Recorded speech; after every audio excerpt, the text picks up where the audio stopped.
আপনি কি জানেন রাস্তার হক কয়টি? রাস্তার হক হচ্ছে 5টি।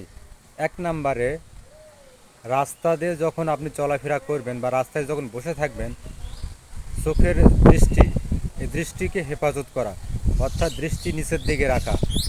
2 নম্বরে হচ্ছে রাস্তা থেকে কষ্টদায়ক বস্তু সরে ফেলানো।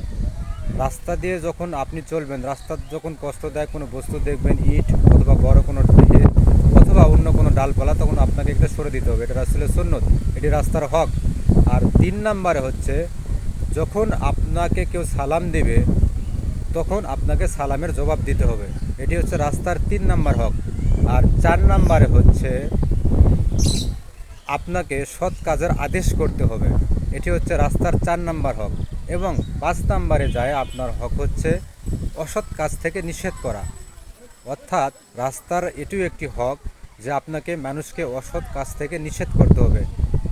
ইনশাল্লাহ আমরা রাস্তার হক সম্পর্কে জানলাম। ভিডিওটি আরেক ভাইকে পৌঁছে দিন শেয়ার করার মাধ্যমে, যাতে সে ভাইও জানতে পারে এবং রাস্তার হকগুলো সে নিজের জীবনে আমল করতে পারে।